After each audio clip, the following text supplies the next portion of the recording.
catch your name, sir? Sean, okay. I got a few years on you, baby. I am so blind, I have to put it on and keep it.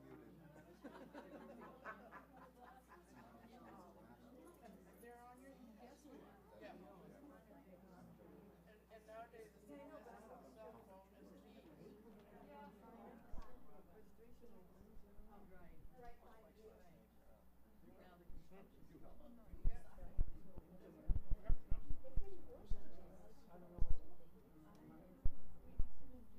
Now the construction.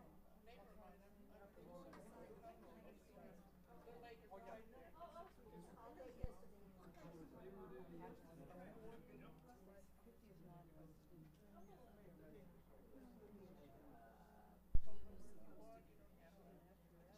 Hi there.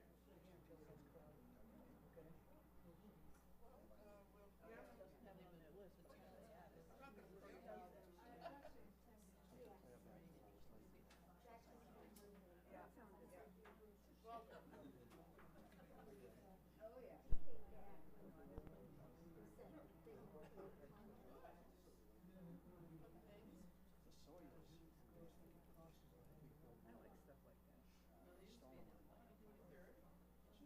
They're not temporary outliners. And sometimes I find Yes, if you would please, and I've done it twice. oh, I went out with them. Well, they used to advertise all these lumber trucks. When I first saw it, I thought, It's $20 a year.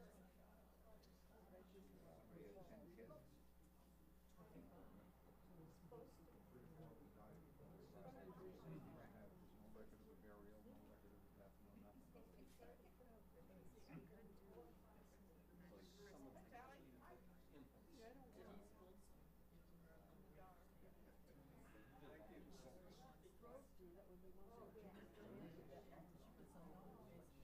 Look at you with all your sparkles there.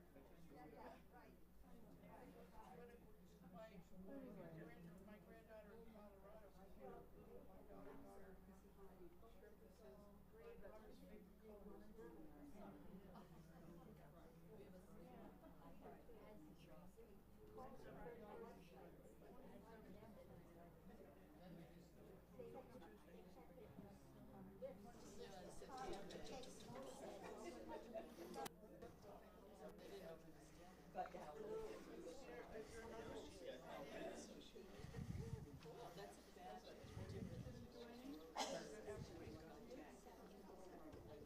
Well, it's up by the Yep. Why did you take it home? Actually, take it home with you and Mike. There you go. And take a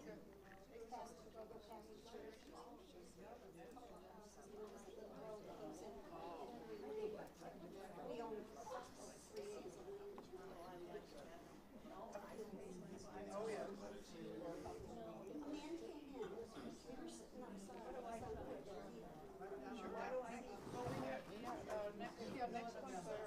Sure. Well, next month, She wanted to know if we had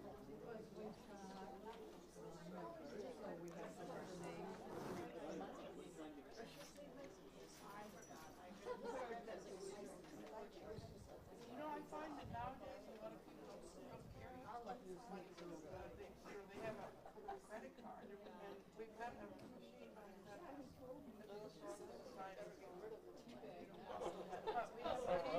we have and we have this decaf and regular, so help us out. There's plenty back there. So what are they going to do with the school here, do you know?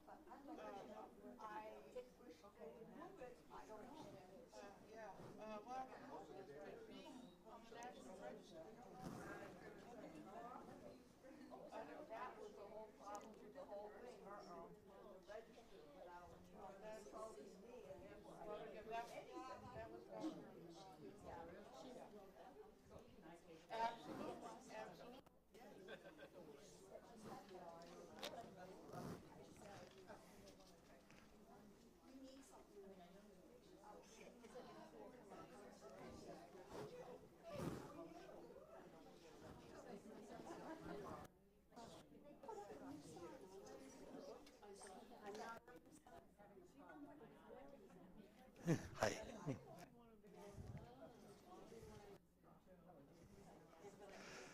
Good evening. We'll jump right into this. I'm Robert Story Sr. I'm president of the Cumberland Cemetery Association.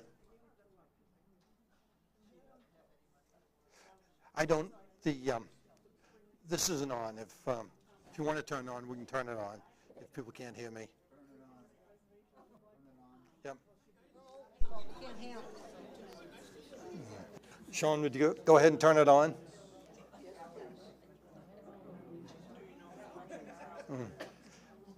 Sean? Is it?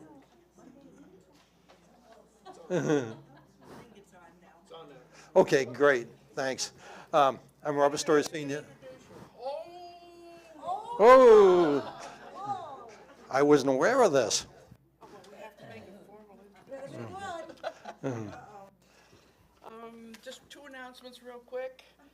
If you remember, please be sure to get a hold of Judy to sign up to sit at the table at the exhibition hall for the fair. I know some of you already have. And our program next month is on Henry Wadsworth Longfellow. Okay, this is out of the way. It is my great pleasure to introduce my friend, Robert Story. Your young friend. But my former friend, Robert Story, president for how many years of the Cumberland? Since 2000 or 2001. And he's done an incredible job with our cemetery. So please welcome Robert Story. Thank you, Caroline. Okay, tonight we're going to take a snapshot of, we're going to look at a snapshot of about the last 80 years of minutes of meetings of our cemeteries, and amongst some other things. But there's some pretty interesting little ditties here that we'll see in the minutes, and also I know it says 6 public cemeteries. I know the town crier said 5. It's really 6, so we're good. And I'm not sure just how fast this will go. I think depending on how much conversation we have, will kind of determine how fast it goes.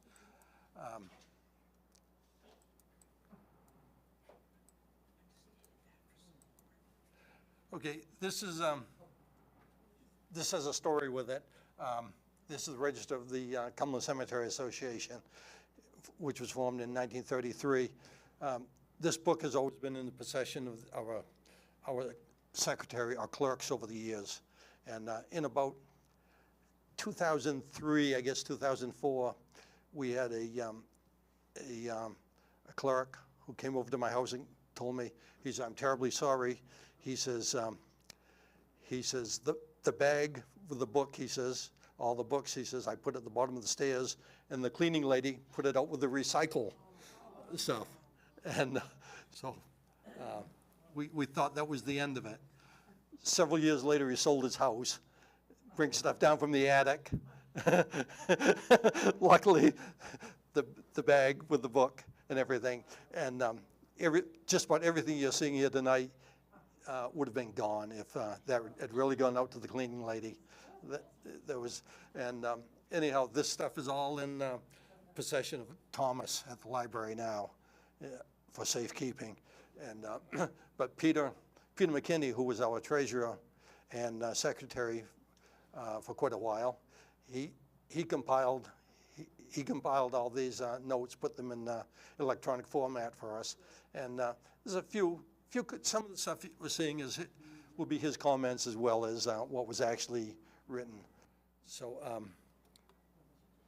like I said, the association was formed in 1933, and there was the little book that was published in 1933 when it was formed. We are a 501c. It's a nonprofit. We'll be looking for a new treasurer in the near future. If anybody's interested in the treasurer's job, Valerie Courier is our current treasurer, doing a great job, but she wants to ease into retirement. So if anybody knows anybody who would like to be treasurer, let us know. It's a tough job. It's a big job, and it's it's not just, it's more than just keeping a checkbook, you know, it's IRS reporting and the whole bit. And we have several savings accounts and things to manage.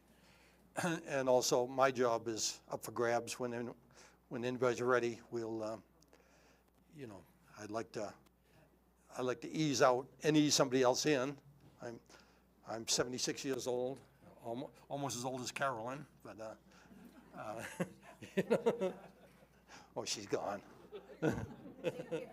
Yeah. Okay. Great. Okay. Okay, what you see next here is from the little book about the association. Essentially, the association was formed to manage sell lots, take care of the lots, care of the cemetery, care of the monies, this type of thing. And prior to that, there was a cemetery commission that went back to probably 1870.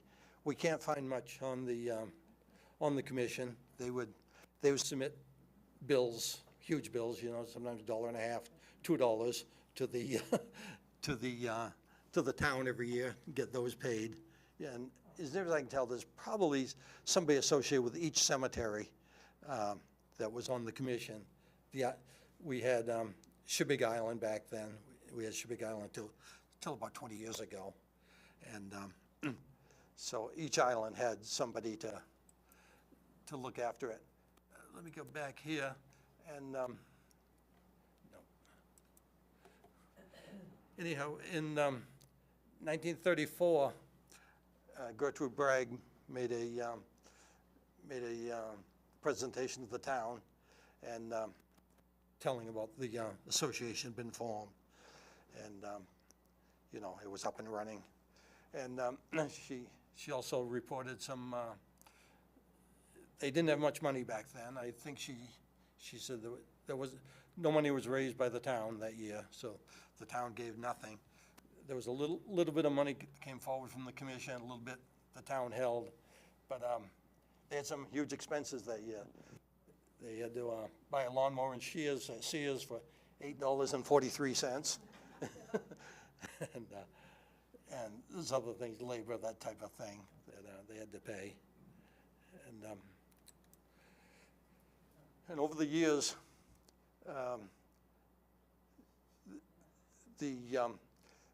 the purple or pink, whatever you want to call it, was our expenses. The solid yellow was income, and the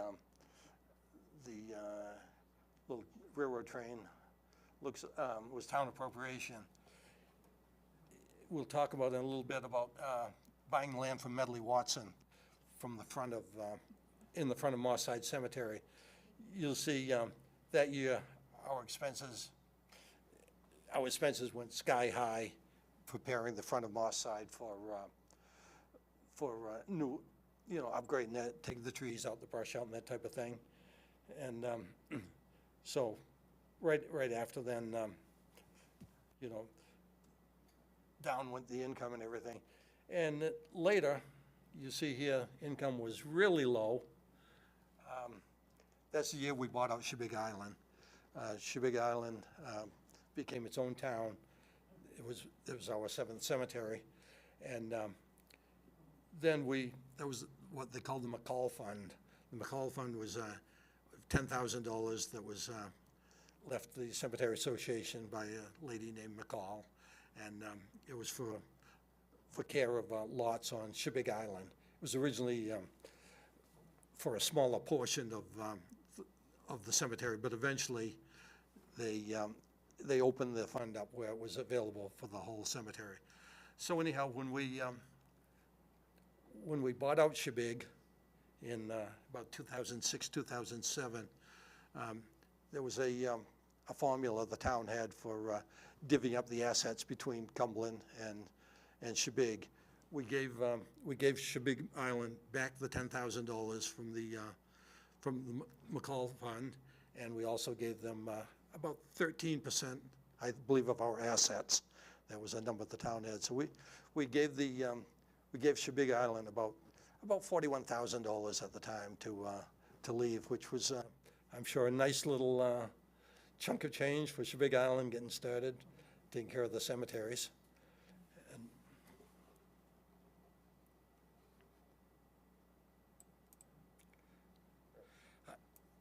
okay. I hear a lot about perpetual care.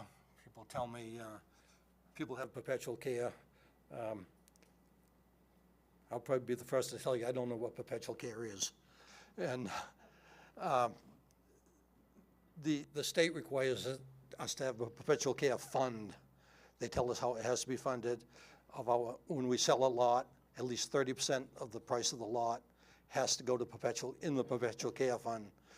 And we've chosen over the years to put 50% in to our perpetual care fund. So the fund is pretty well invested. It's with Fidelity, and it's doing quite well. And each year we take a distribution out of the perpetual care fund and roll it into the operating side of the house. And what our perpetual care spending policy is, we take 3% of the 3-year average as of the end of December. We take 3% of our 3-year average and roll it into operating. And that's a pretty good number. It's about $10,000 a year we roll from perpetual care fund into the operating fund. And it had been growing every year until the last few years when the stock market kind of went south a little bit. But the thing is, the new number that come up on the 3-year average was about the same size as the number that was dropping off the tail end. So our distribution over the last 2 or 3 years has been relatively flat. So next year, when a smaller number drops off the tail end and a bigger number comes up, our distribution should start getting a little bit bigger again. So it'll be 10,000 and something. And so anyhow, the state tells us what perpetual care dollars can be used for, and it's obvious, for mowing, road repair. It even allows for stone repair. We don't really advocate much for stone repair. The stones belong to the families, but at the same time, the families are gone. These old families. Our oldest, you'll see in a minute, our oldest burials are 1798. So we can't contact these people to maintain our stones. So we do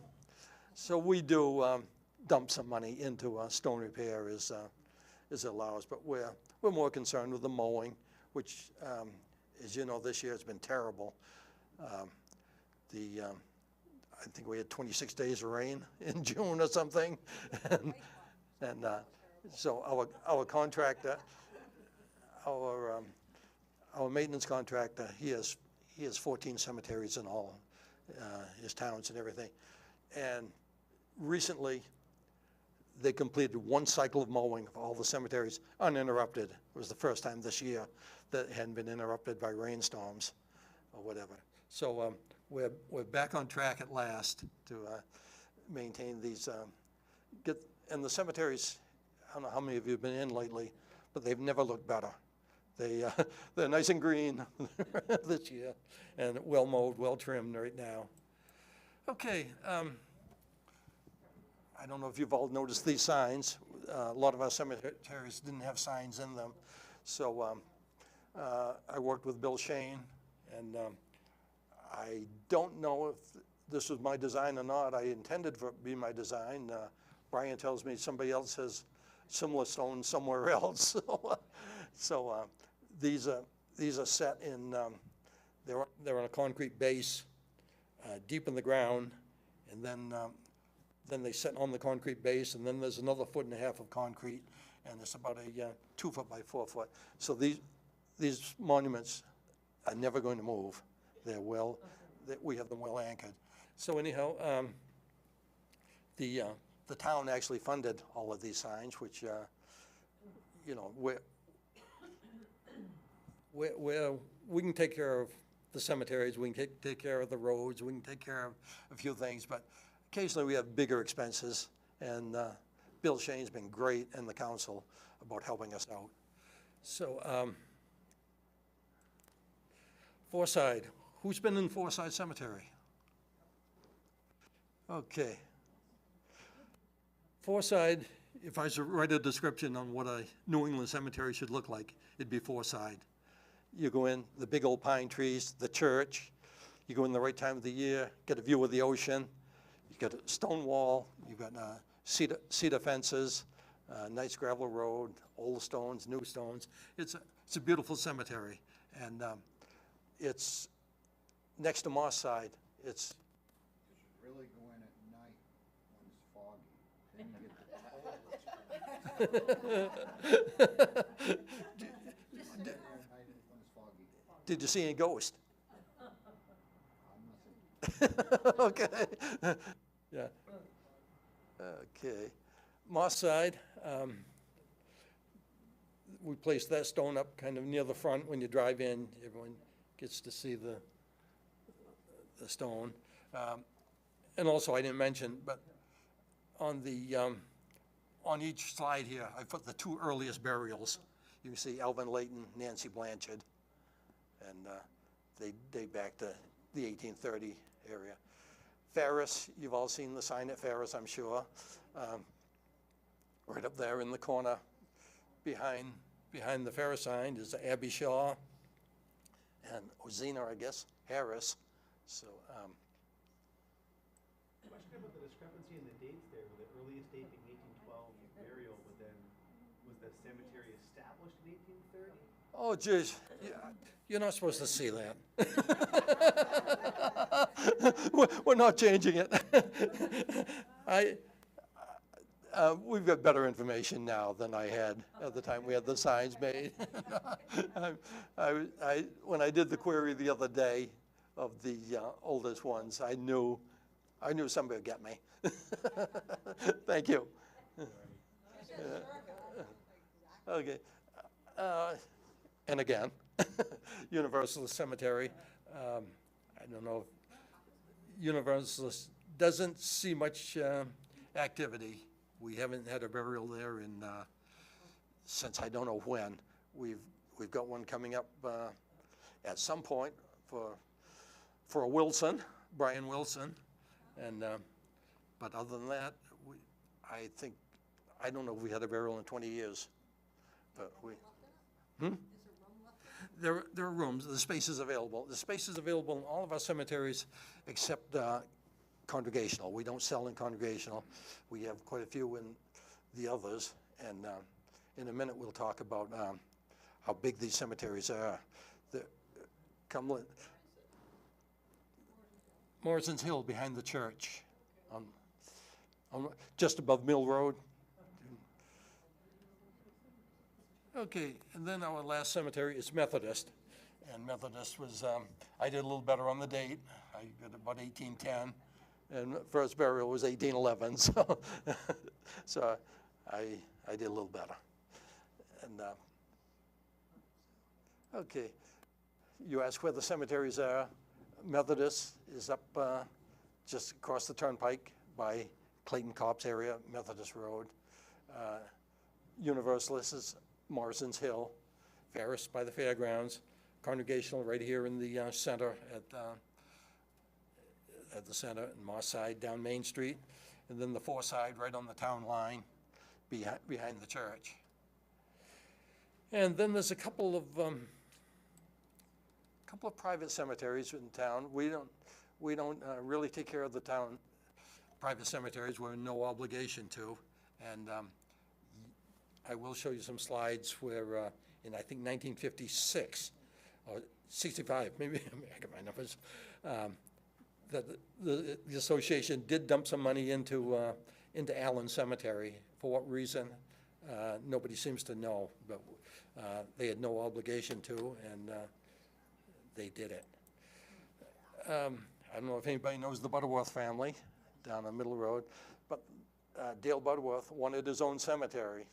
So Dale died a few years ago, but before he died, he bought all the fence material and everything. And since he's died, the family has built the cemetery and everything, so that's, and they've got Dale, his wife, son-in-law, and 2 daughters are in the cemetery already, all cremations. Then the Allen Cemetery doesn't look so good anymore. And I don't know if this is kind of an old photo. I don't know if the families who bought the house actually did anything with the cemetery or not. Maybe some of you know. I don't. This is over on Wynn Road near the Cumberland-Falmouth line.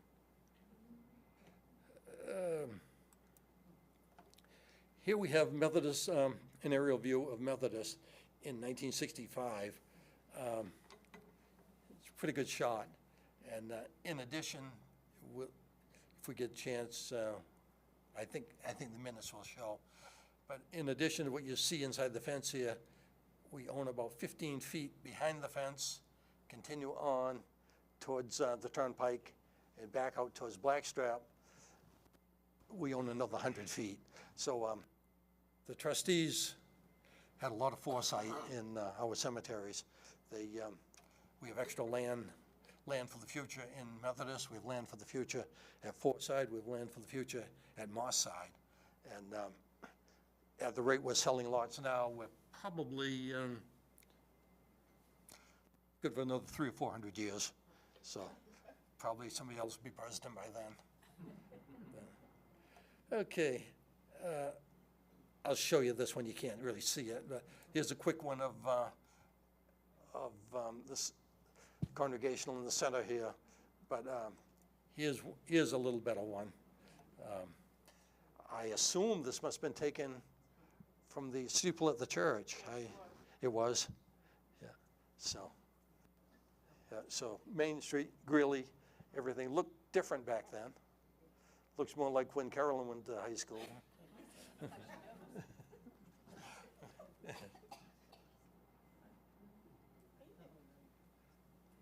Okay, here's a bit of a treasure we lost. The old Hearst house in Congregational. It was sitting on the ground. The floor rotted out, the sills rotted out, the roof rotted out, and everything. So, in the interest of safety, we had it torn down. We had to.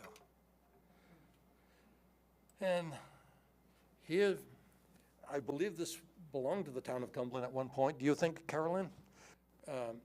Horse-drawn hearse, and apparently in around 1961, Irvin Morrow, who was a auctioneer in the town, he had possession of it. And you can see here it talks about Irvin, a picture of Irvin, and it was, I guess this must have been at the Redmonds Hall. And I don't know whether this is Irvin or not, sitting on the old hearse.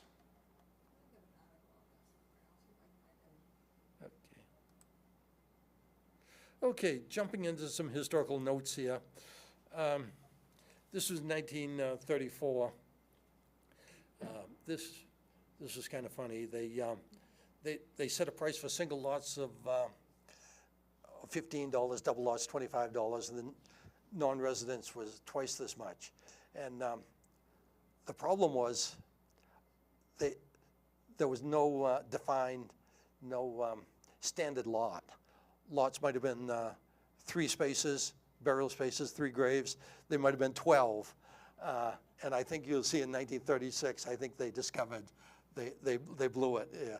And but your cemeteries are comprised of sections, typically, and within the section are lots, and the lots contain like up to probably 12 graves, but maybe as little as 3 graves.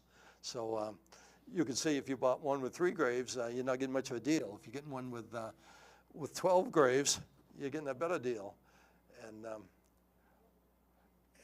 actually, a few years ago, somebody, as near as I can figure out, went in the town office, wanted to buy a lot. They wanted to buy a space. They bought a lot, 12 spaces for the price of a space. And I think he told 2 or 3 of his buddies. And I haven't gone back and looked at the records. This was about 50 years ago, and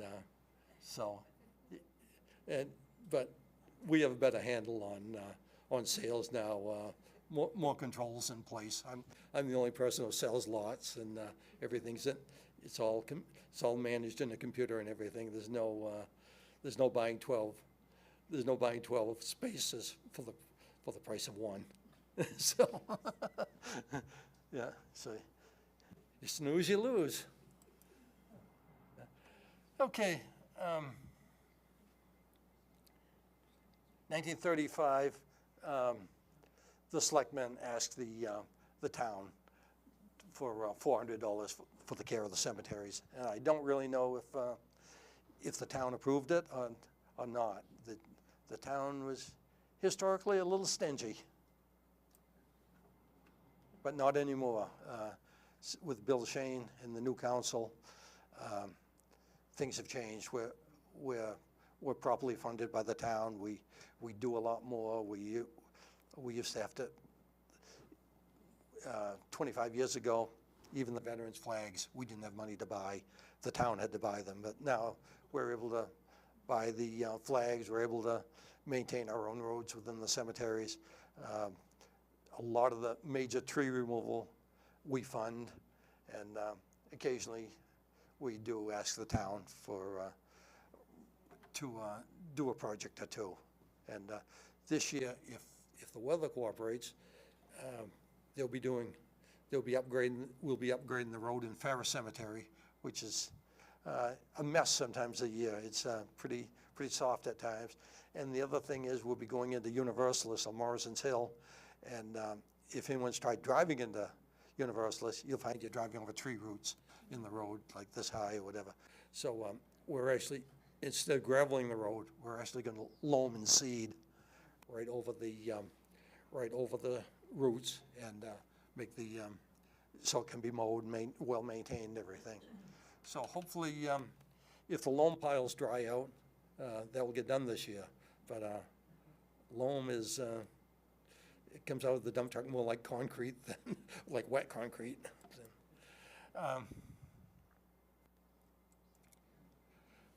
Okay, this is what I meant to tell you.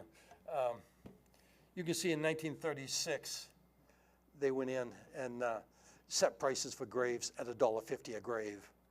And like I said, there might be as many as 12 graves or spaces in a lot. So this straightened out where the lot size didn't matter anymore. It was, well, like I said, in 1934, they set a price for a lot, which they goofed, and that was taken care of in 1936. Harlan Sweetser, who was a town surveyor, and oh geez, I can't think of his buddy's name. There were two of them. It'll show up here. He proposed mapping the cemeteries, and he went in and mapped all the town cemeteries. And the thing is, he mapped the lots. At that time, still spaces never got marked out. Spaces never got, in the left-hand side of Methodist, spaces had been marked out, and most of Moss side spaces have been marked out. But other than that, the other cemeteries, spaces had never been defined until probably, I think I electronically mapped them in like 2013. So it went 80 years without cemeteries being mapped to the space level.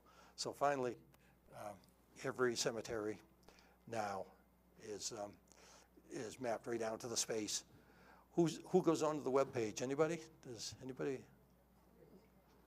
No. Oh, Bill Stiles. Great.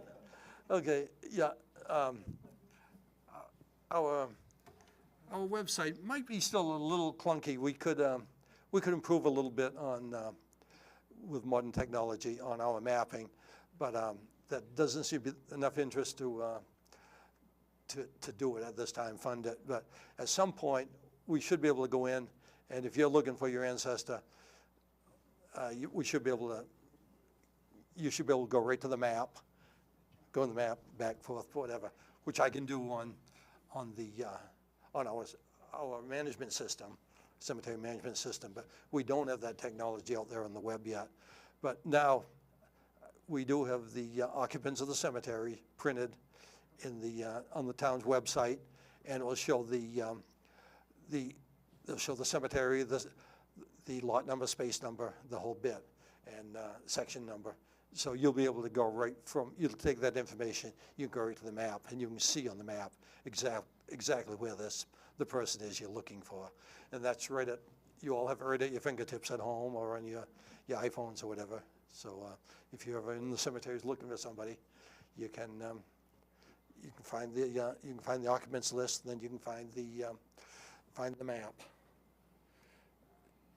Okay.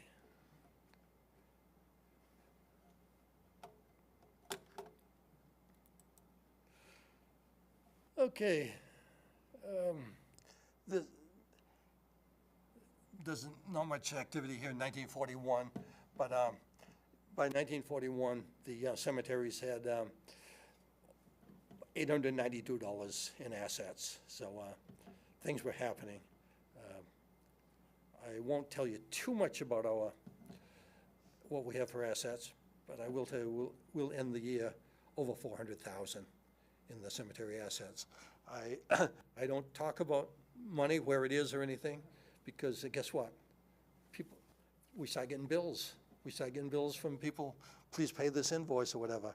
And Valerie, she knows to hover over where the thing came from, and she'll see it's not my email address, but it will comes in looking like it's from me, and but it's people, they're fishing, and they'll scam all of us. You know, cemeteries aren't off limits.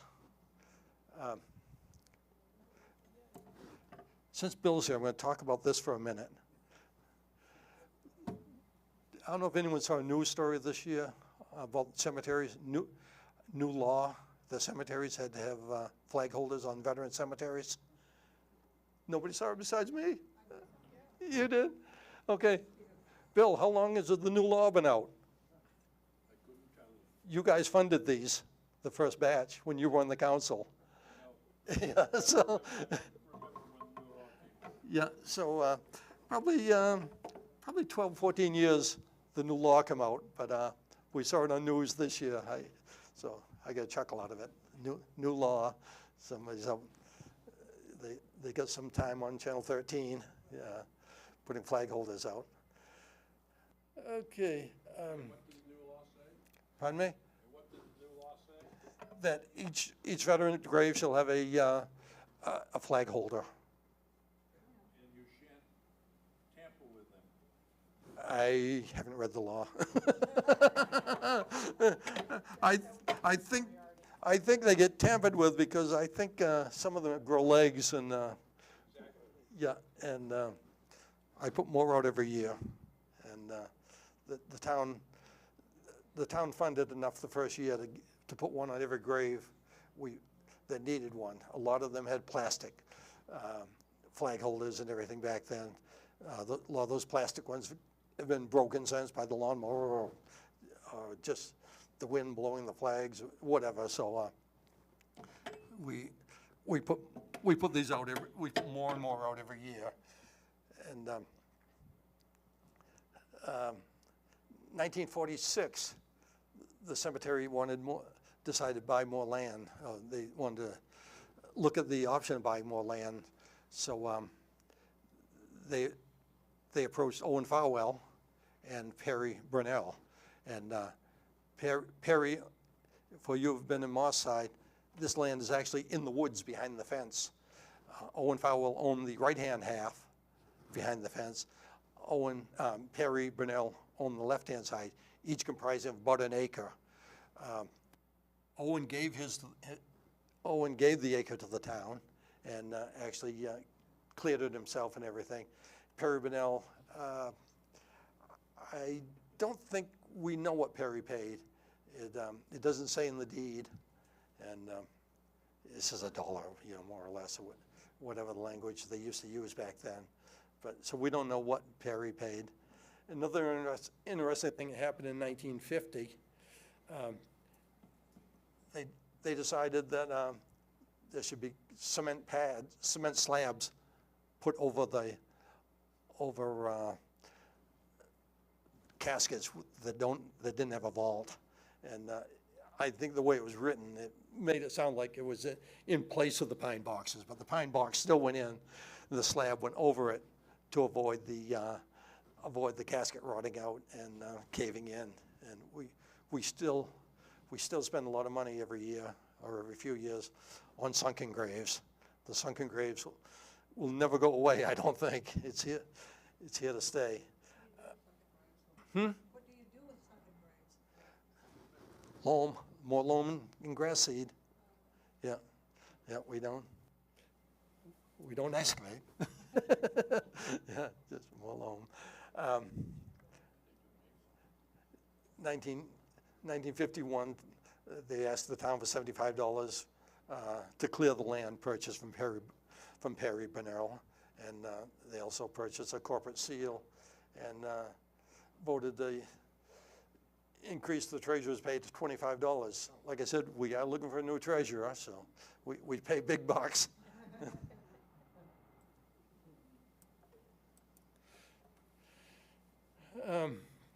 This was pretty good. 52 was an active year. Bob Cram, most of you remember Bob. He was on the town council here with Bill Stiles back in the day, and he was able to get he served Cumberland well, and he was able to get $5,000 to establish the St. Clair Fund, which was a fund to help with the maintenance of the Forsyth Cemetery. And later you'll see Bob was able to buy 2 more acres of land behind the cemetery, nice flat land and everything, 2 acres for a whopping sum of $400. So he did well for us.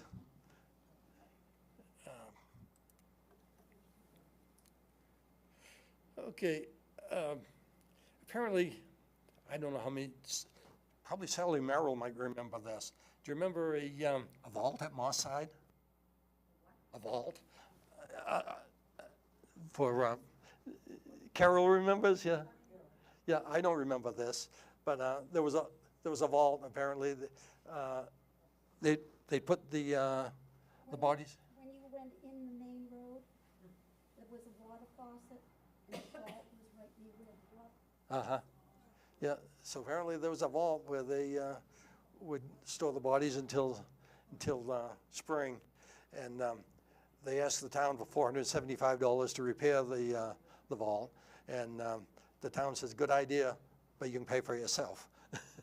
And, so, but I did find in later minutes that the town did reimburse them for it.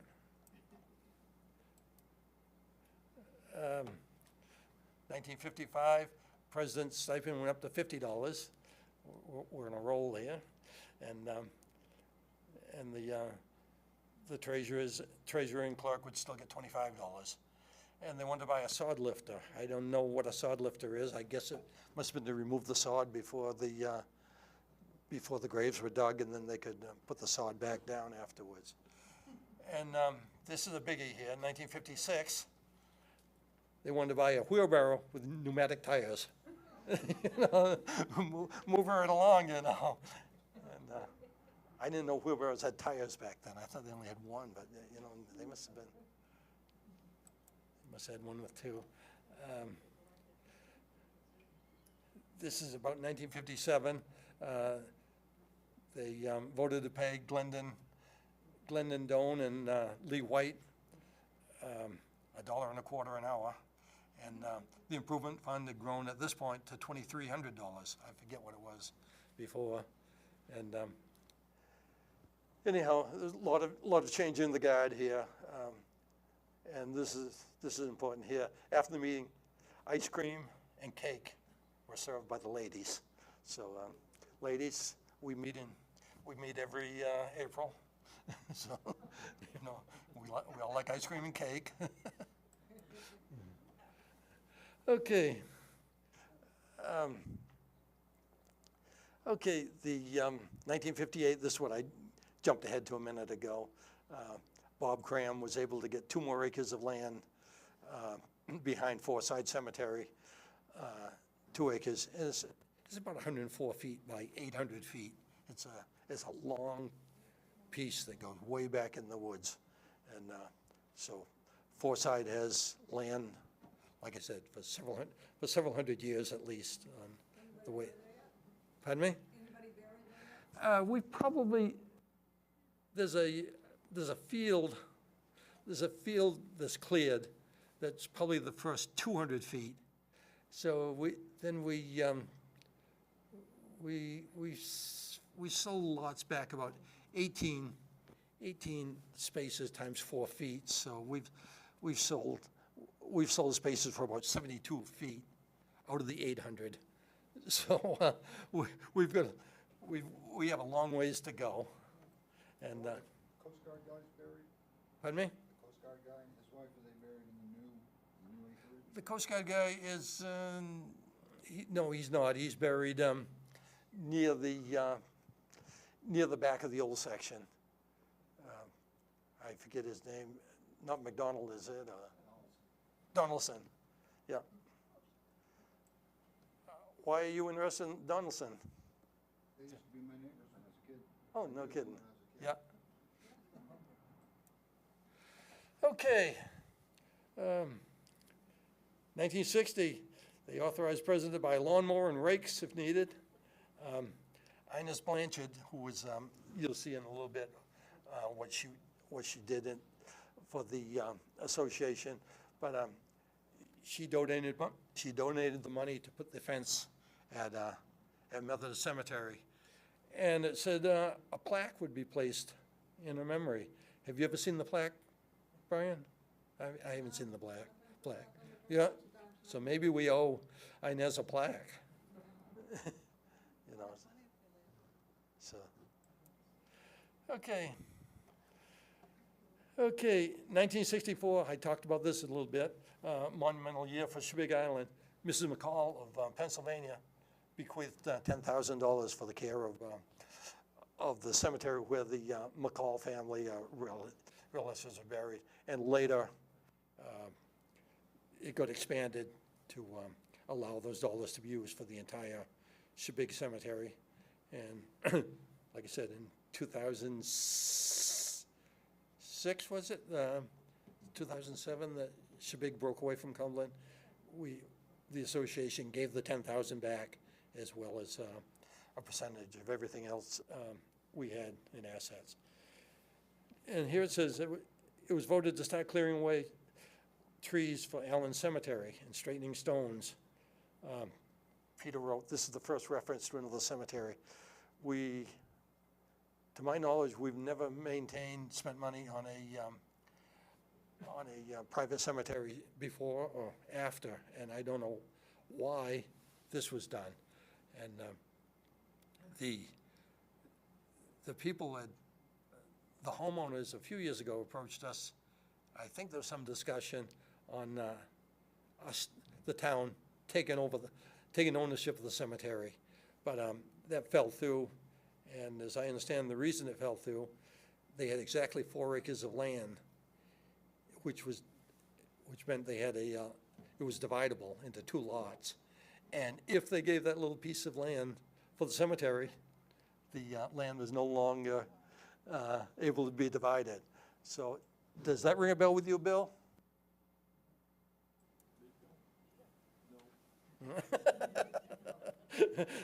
Okay.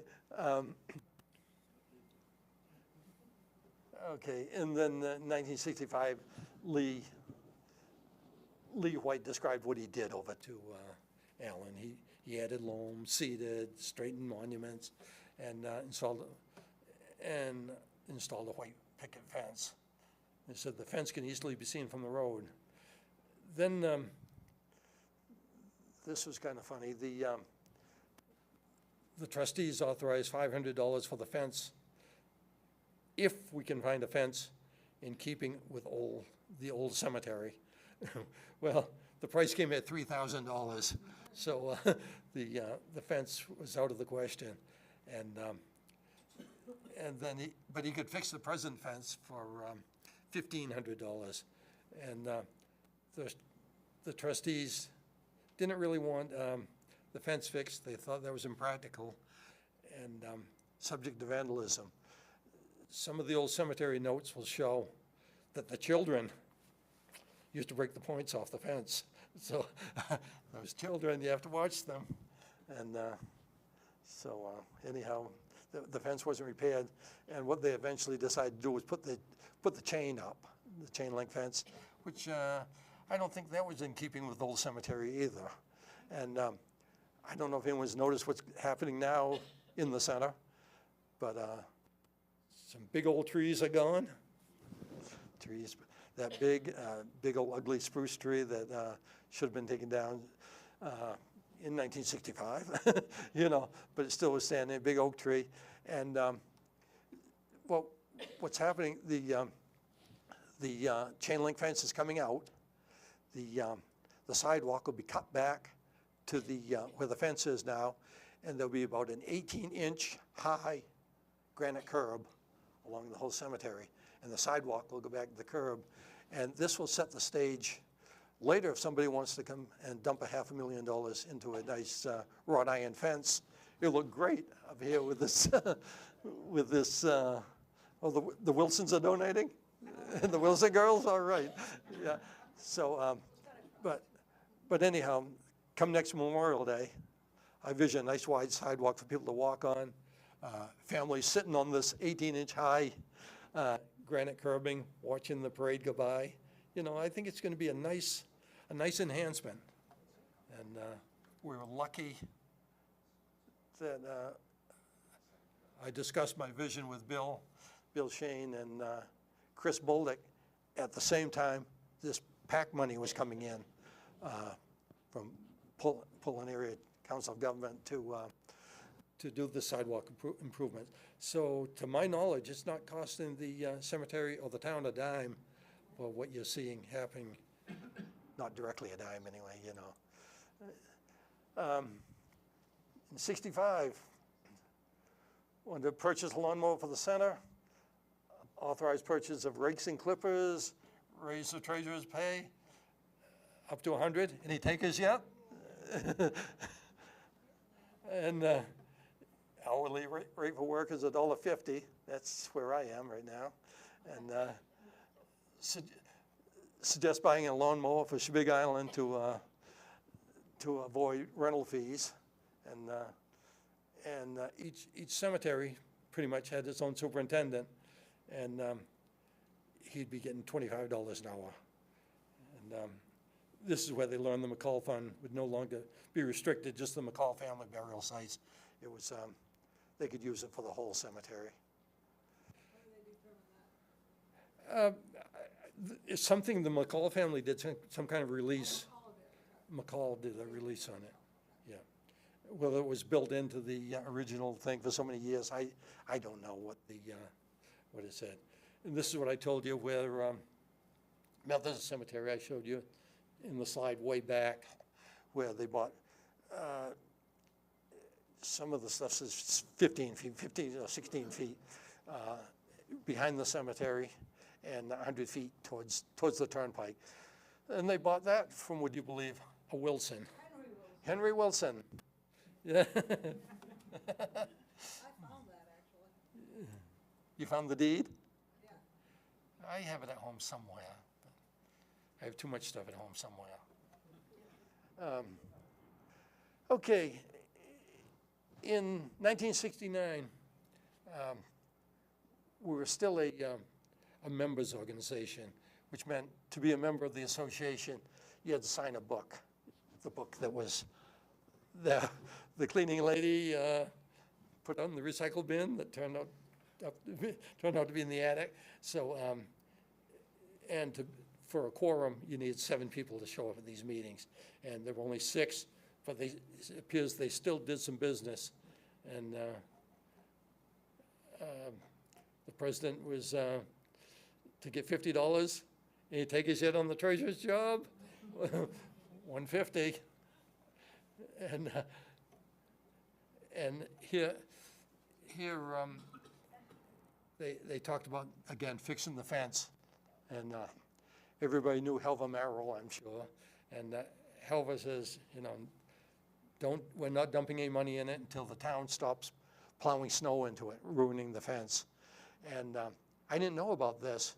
And in recent years, I actually went to the town and said, you guys are killing us. You're knocking over, you know, you're knocking over stones. And they weren't plowing. They actually were snow blowing, but they were goosenecking it right back down into the cemetery. So you got all this slushy stuff freezing. It was raising the devil with the stones along by the road.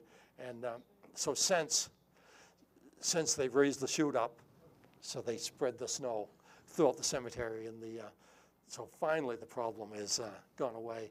But so anyhow, the trustees felt no money should be spent on the fence, rather it should be replaced.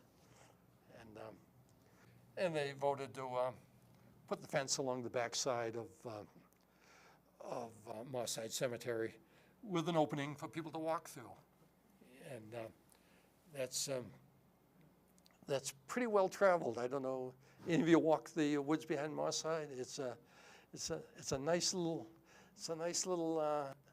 hidden treasure that not many people, you know, a few people know about. You know, it's pretty heavily traveled, but it's a nice, yeah, well, there used to be the high school lounge down there with chairs and recliners, you name it. So we got the woods, we had the woods cleaned out quite a bit. We trimmed up and everything, and we did away with the senior lounge.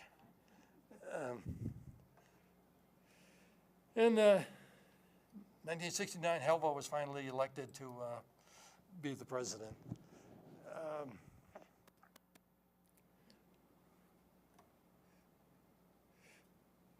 And here again, didn't want to build the fence until the town stopped bulldozing snow into the fence. And Ernest Fry, a few of you remember Ernest, he asked to have a tree removed down in the back of Moorside near his lot. And his request was declined, as others like the tree. The tree is still standing, you know. And we inspected it a few years ago when we took some hazardous trees out and determined it was still good for a few more years. And in 1979, some of you remember when you got these crazy rates on CDs, and the trustees voted to put $8,000 into a CD, paying 7.5%. And actually, I wanted to put money into a CD this year, and we ended up putting it into a bond fund with Fidelity. So.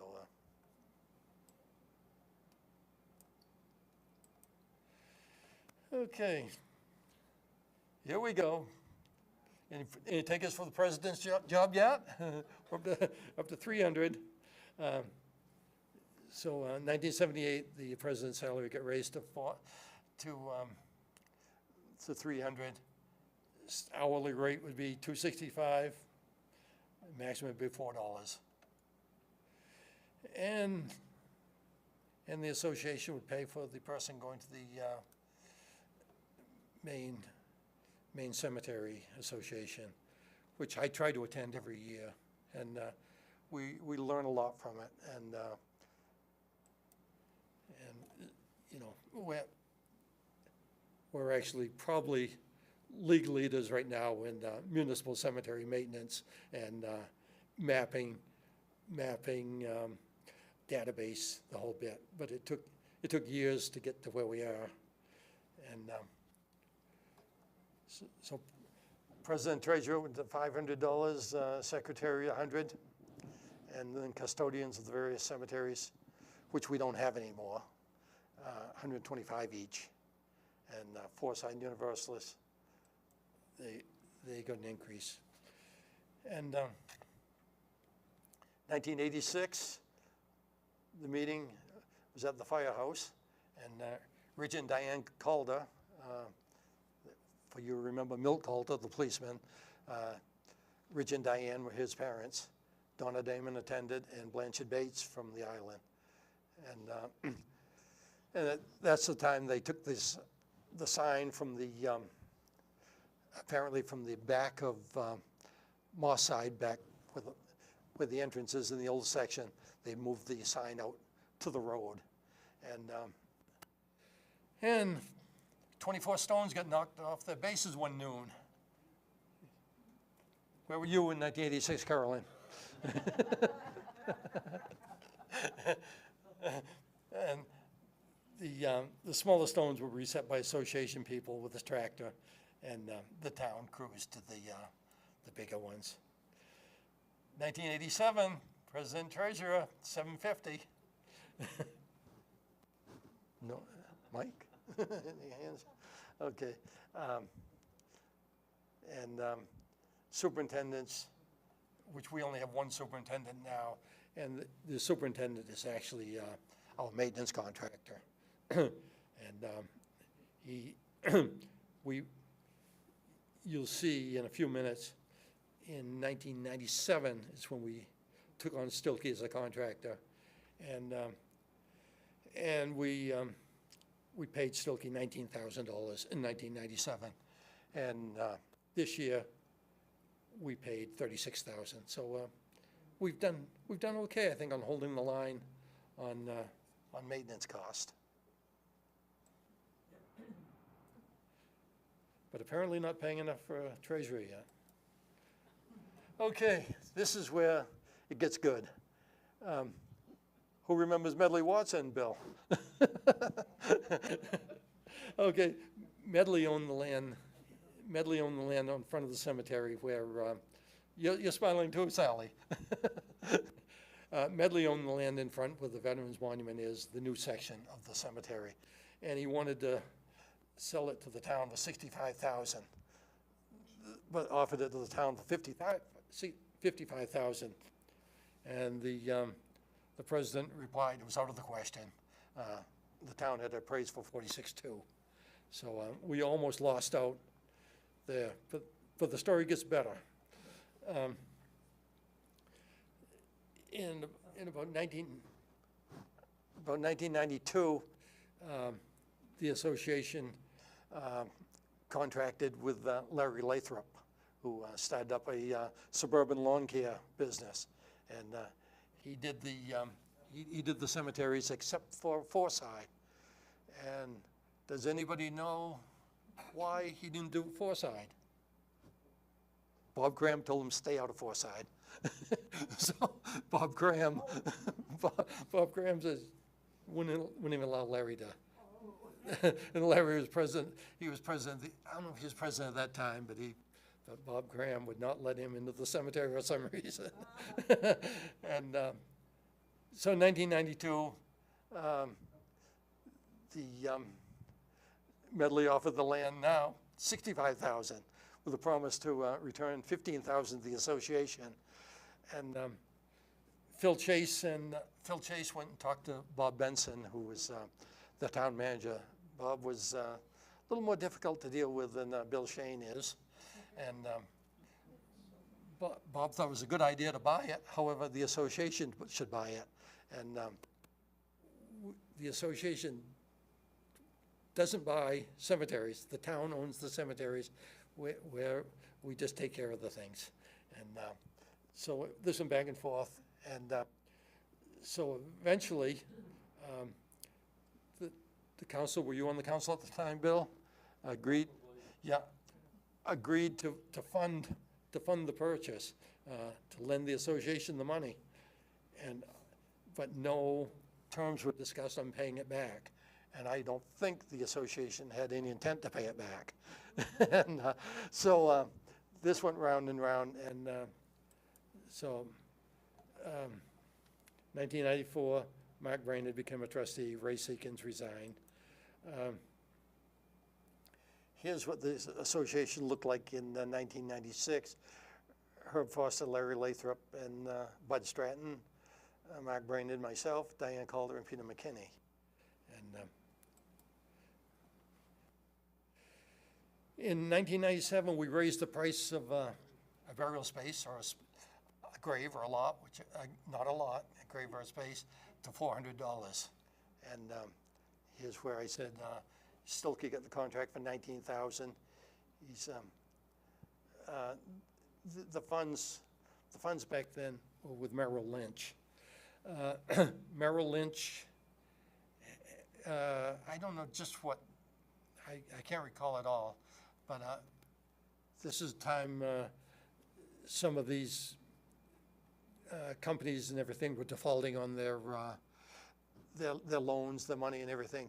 And Merrill Lynch had invested municipal funds with, or not municipal, cemetery funds, organizational funds, with some of these people that went belly up.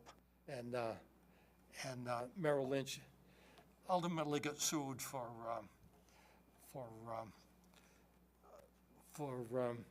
losing these people's money, and I don't know how it ever came out, but Merrill Lynch has cut all ties, as I understand it, with nonprofits. They won't deal with us now, and however, our money is indirectly invested with Fidelity, and well, hopefully a happy end of the Medley Watson land purchase happened in 1999. The president reported the town had written off the $60,000 loan. Thanks, Bill. The town appropriated $6,000 to our budget for 1999.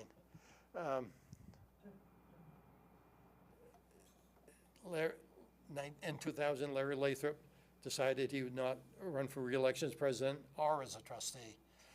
However, I believe he decided to stay on as a trustee. Carolyn Small, some of you know Carolyn, was elected trustee, and Robert Story was elected president to fill his former, Larry's former role. Gee, we're gonna be running out here.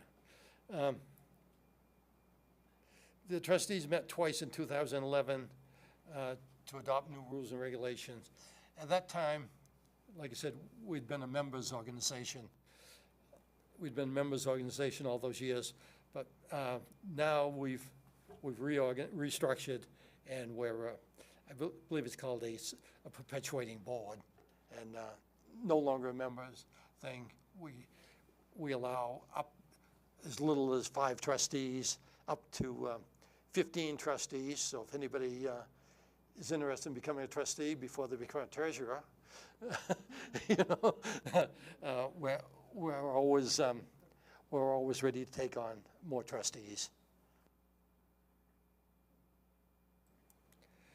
And that backs up a little bit to the funds that were held in the perpetual care. There was a congregational fund, which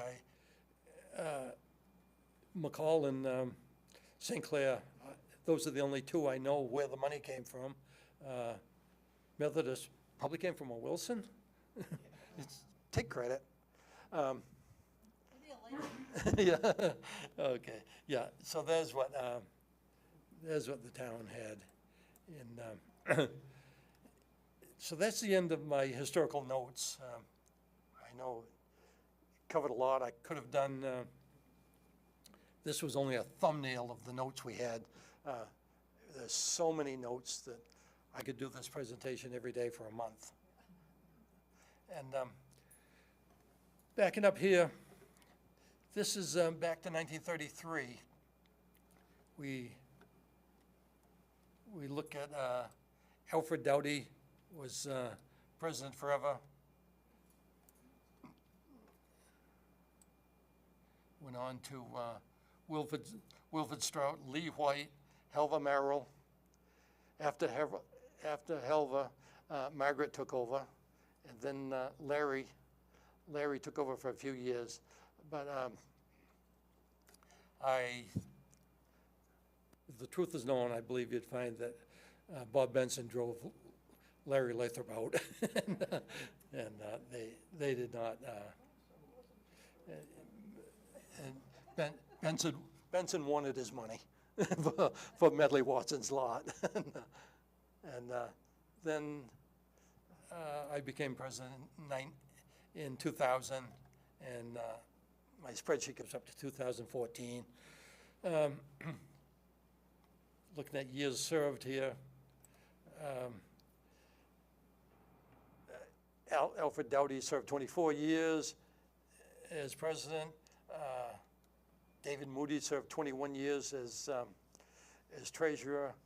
Margaret spent 31 years as treasurer, as clerk, I mean. And then we went back to, for a while, well, actually still, we added vice president back into it. For years, we never had a vice president, and we added in the mix, and my plans always has been to groom somebody to replace Robert, but it hasn't happened. And so these are the different trustees over the years, the trustees' positions, and we had Fred Smith, Emmeline Robert Cram, sorry, had that slot. Then we had Brackett, Fowell, Sweetser, Wagner, Seekins, Brainerd, Judy Potter, and Dean Robert, and Chuck Sanders, Dean Robert. And somewhere we, that's who's had these various jobs over the years. And Carolyn Small replaced Larry Lathrop as a trustee. And our longest serving, this was in, remember, 2014. At that point, our longest serving trustee was Herbie Foster with 42 years. And Herbie he died about 2018, 19. So Herbie got about 46 years as a trustee with us. You must be closing in on that. I am closing in on the longest serving president. I'm not closing in on the 42 years, 1996, I think it was. So I'm closing in on 30 years. Excuse me. Okay, we've done this. I'm going to actually back out of this for a minute, because some of you might like to do this at home.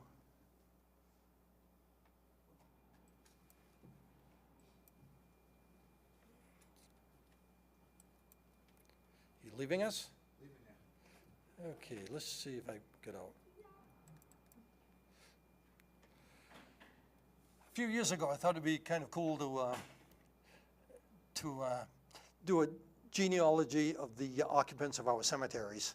And if anybody in this room who had ancestors back in the 1800s lived in Cumberland, your cousins. You're all cousins. And I actually, when I started this genealogy stuff, I didn't have anybody doing Cumberland Moss side, so I decided I'd do Claire Vining. Some of you know Claire, and I went back and took, because Claire was a Doughty, I took the Doughtys back, and I get back to a Mary Wilson who married a Doughty. Mary was the daughter of Cyrus Wilson and Laurie Layton, and half of you in this room who had ancestors in the 1800s. Yeah? You're descendants of Laurie Layton and Cyrus Wilson. You are too, Mike? Not directly, But indirectly. Yeah. Okay. So anyhow, I told Thomas I wanted to do this genealogy of the occupants of Cumberland Cemeteries. So to find this on your computers, go into Digital Main, Cumberland Books. This is how I always go into it. I go in, and I'll go down here to Cumberland Books, and I'll click on it. And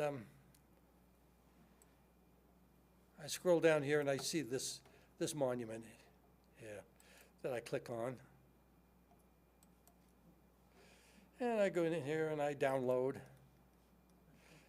And this is all searchable. I go in here, I want to look at Cyrus Wilson.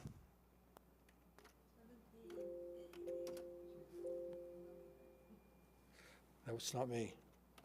You get 2 C's on that. Hmm? You have 2 C's. Oh, that won't help me, will it? Thank you. Okay, here's Cyrus Wilson. It's all searchable. He shows up 37 times in my database. And like I said, this. I bet I could. Well, let's see what where my.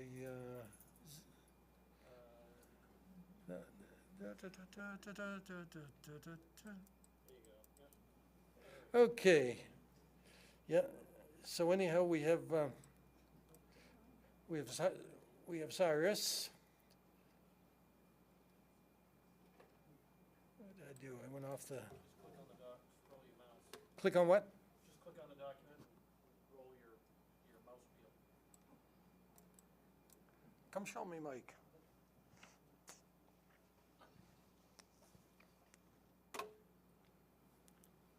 You just roll it with the, is that what you're looking to do? Yeah. Okay. So this is what I told you, Cyrus Wilson and Lois Layton, they tied in the Doughty family. You can see he had a daughter, Mary Wilson, who married Benjamin Doughty, and then there were Benjamins and Franks and Benjamins down the line, and eventually get down to Ben's daughter, Claire, whose aunt was Lula Burnell, who married, she was a Doughty, and she married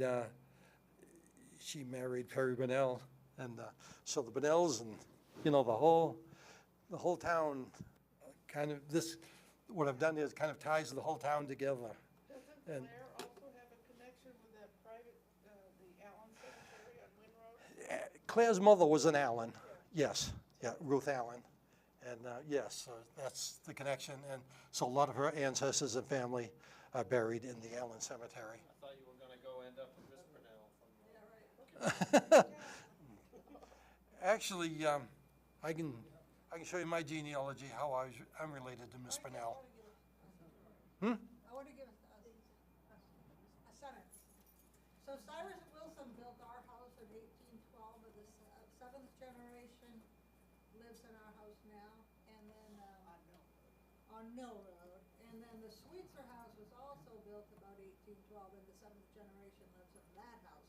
So I thought that was an interesting, Who are the Sweetsers? I don't know much on the Sweetsers. they were, big sign Oh. that says it was built in 1812. Oh, the Sweetsers, like, that tied in the Sweetsers. Right, and the Yeah. seventh generation lives in that house. Uh-huh. In our house built by Cyrus Wilson, the seventh generation lives in that house. Uh-huh. In the same year, 1812. So anyhow, you can see Cyrus Wilson and Lois Layton. But, so anyhow, I can go through here and I can see Mary Wilson. He was married to Lois, and that was his daughter up top, Mary. So anyhow, if I go back, keep going, find Cyrus. Let me find what.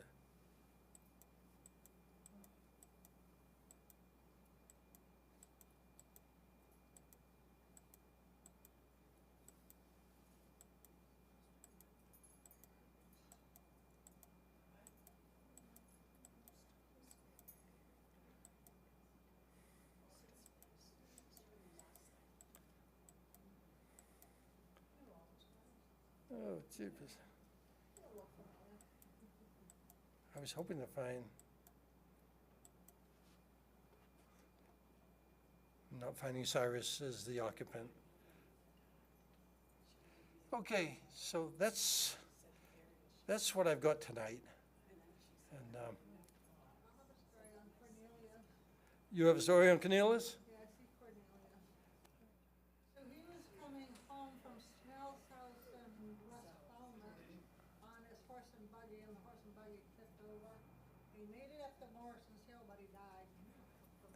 I just read that in the newspaper.com a Oh. few days ago.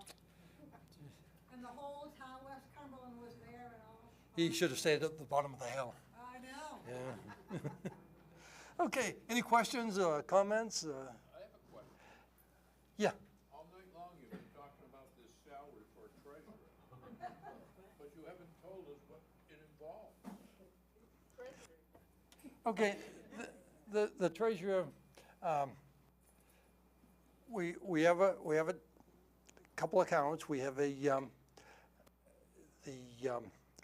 we have the perpetual care fund, which is all invested money, and with Fidelity, and being a 501c, one of the biggest duties is doing the 990 easy form every year. The IRS will no longer accept it on paper. It's all got to be electronic now, and not a whole lot of people, even the accountants, I guess, a lot of them don't even have the access to do the 990 form. So The IRS, they turn it back to you. Because they can't read it either. You can Yeah. do the card in library, for the for a nonprofit, under $590,000. oh, okay, As I do mine, I have a scholarship fund over Freeport for my son, and I have to I was filing the long form 990, because I didn't have access to computer to do that. I went to, they said you could do taxes at your library, and I went down and saw Tom, and yeah, you can file it. yeah. 990. 990 easy, the 990 easy. Okay, so anyhow, the 990 easy is one of the bigger things, but you have the checkbook to manage as well. We have we pay Stilkey 3 times a year. We plus we pay we have a few more things, you know. Contractors do little things. Stilkey might do some repairs for sunken graves, like I said, stone repair, whatever. So we probably, yep. And you have the treasurer to pay. You have the Talking $150 an hour, that's what I last heard, right? we voted, I think 2 years. We voted 2 years ago, I think it was. We increased the treasurer's pay to $1,000 a year, and last year they voted to raise me to $1,000 a year, but I've refused it. I like I like the 750, so I took the job at 750. I'll finish it at 750. So are you actively looking for a new treasurer? Yes. Are you actively interested? Am I interested? No, but I know 2 or 3 people who might be. Yeah, good. Yeah, we are very active. I don't know if you know Valerie Courier. She was actually, most of you knew her father, Alan Smith, Alan's Acres down, the little restaurant down in Falmouth. So, yeah, so Alan's Acres is gone, Alan's gone, but Valerie has done a great job as the treasurer. But she wants to, her husband's retiring, she wants to move on. And I'd like to make one more interjection here. You have helped me out a lot with my 4-H kids, putting flags on the grave and attending to that, and I thank you for that.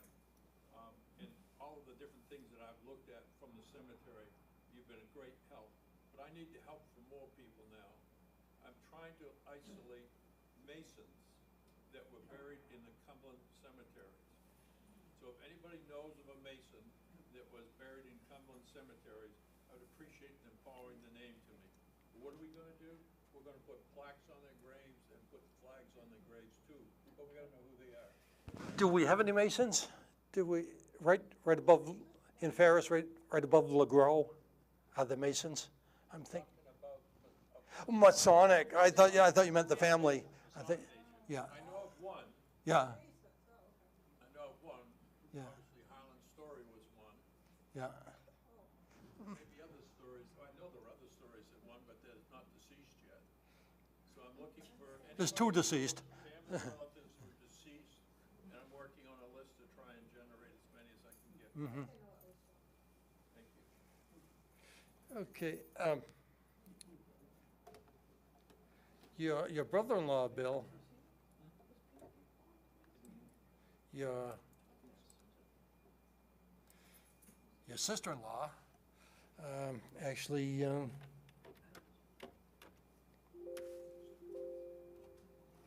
shucks.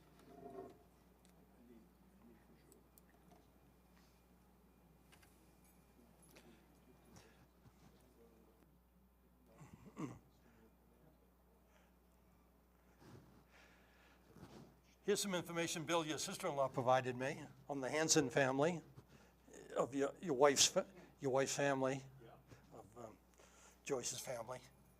And, thanks for coming. Thank you very much. Yep, bye now. Little kids to get home for. Yeah. Who's the POC for veterans, markers, and what documentation do you need? Documentation do I need? What documentation do you need to show the person was a veteran? And who is are you the point of contact for a veteran's stand? Yes. All I need is somebody to tell me somebody's a veteran. I don't want him, Years ago, there's not a lot of documentation for 200 years ago, yeah, but I can give you offline. yeah. But if you tell me somebody's a veteran, you tell me the era they served, what branch they're in, I can put all of this on on our computer. Easy as BD 214 will take care of that, if you could find one. Not, Now, if you not have, in 1826. Yeah. But yes, I know what you, my great-grandfather served in the Civil War and was discharged, and whoever sent it to me got it from archives in Augusta. And, They sent me a copy of his discharge. yeah. I've got a document, but. An email to me. 214. An email to me would suffice. You know, I don't. I'll go with you. Yeah, I don't. I trust people. You know. I wouldn't fib you. Yes. I have a question about, when stones are knocked over and broken, you said that it's the responsibility of the family, but a lot of families not there. What happens to those stones? We pick away at them. You know, we like the one in Congregational. Priscilla Shaw. I was wondering if Yeah, that was yeah, Priscilla Shaw. Yeah, Priscilla will get. got the Priscillas, there were 3 Priscillas there. Yeah, no, it's Priscilla Shaw, and her stone is broken. A big tree came down over the winter. I know most of you saw it laying in the cemetery for a long time, and broke her stone. And like I said, Stilkey's finally completed one complete cycle interrupted of mowing. So he has a few days right now in between cycles to start mowing, do his cemeteries again. So there's a good chance you'll see that done within a week. And there were a few that were in West Cumberland. Did you guys fix those ones? I've told Chris. Okay. Yeah, it's not fair. And same thing, a big tree come down outside the cemetery, into the cemetery, and broke a couple. Yeah, and stone straightening, we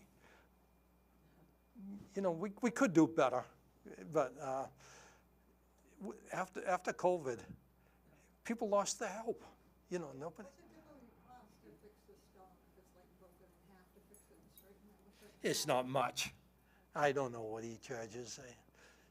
I get a whole bill, and I think he forgets half of what he's supposed to be charging me anyway, so. That's one of his checks I found it once. Yeah, so he's not, Chris isn't abusing us in any way, you know. What's the current cost of a spot? What's the current cost of a spot? 600. And And that either casket or urn? casket plus an urn or 2 urns. Okay. Or Caskets would be more. pardon me, 2 caskets would be more. would require 2 spaces. Okay.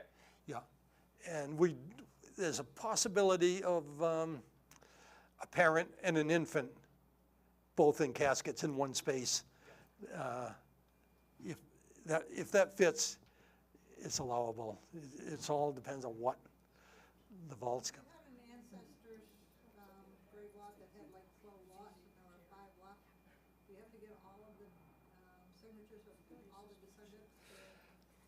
How's that work? Yes. Yeah, the heirs of record, and you'll find the forms, and you go to cumberlandmaine.com, Cemetery Association, Rules and Regulations, down to about page 17 or 18 or 19. You'll find the couple affidavits. You'll find one's affidavit of authority, which you're saying.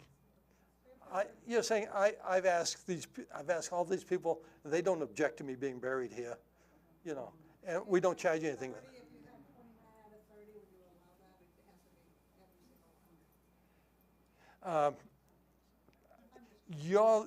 one. You're the one getting it notarized as being truthful. I'm not. I'm not going to. Yeah, like I said, I'm a very trusting guy, and if you have it notarized that I've notified these people, I don't call anybody liars. I'll accept. I accept the form, and. So the very earliest residents of Cumberland, who, maybe they're part of North Yarmouth or Yarmouth, since it all split up. 2 questions: where are those records? Are they in those other towns? And or is there a particular place where, like the early selectmen, where are they? Spot or? Good night. Typically buried on their own property? We have some loose leaf, some 3-ring binders here at the town office, but they certainly don't go back into the early 1800s or anything like that. Night, Sally. I can recommend Thomas already did. Good night. Thank you very much. Yeah, thank you. Very good, very interesting. Good. People that lived in North Yarmouth, and then when Cumberland broke away, he's got a book of parents, siblings, births, deaths, marriages. Start with that. If you're looking for any particular families, find the era and the names, and then he's got a good breakdown of who's in what cemetery. That's what I was looking for. Yeah. Wyman's, in case any Wymans are here, please. And that's dollars. I know they're all over. We have Wymans in our cemeteries. We have I found them, yes. we have a new Wyman going in right off quick. I don't know, Scott Wyman's parents. And I'm the branch that left for Illinois, but I'm back, so I'm trying to find them. yeah, but anything you can't figure out, go to Thomas Bennett at the library. If Thomas can't find it, it doesn't exist. You know. Binders he was mentioned, Thomas took these binders and just put it into a book format. So whatever's in that Yeah. book is in that book too. Yeah, and the information on the cemeteries that Peter McKinney compiled, you would not believe. It would take me a month to stand here and go over it with you. I don't know how he found time to do it all, but after the book reappeared that the cleaning lady put out for in the recycle bin, we're taking better care of the records.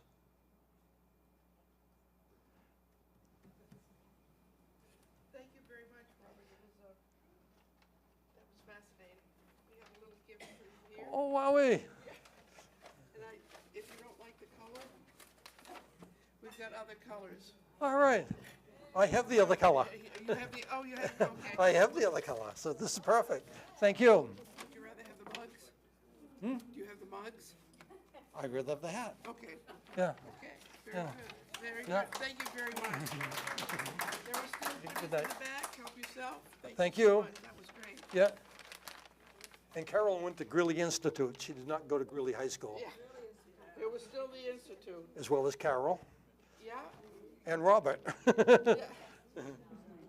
Yes, well, I thought he was going down the road of who's related to Miss Purnell. They don't claim it. Don't take this wrong, but I'm sorry. But I have a contemporary question. Oh, go for it. Okay, I live next to the Moss South I know where you live. Okay, and I look out there at night and there's this little glow because somebody's got a solar light on their grave, and I wonder, is Is it kind of over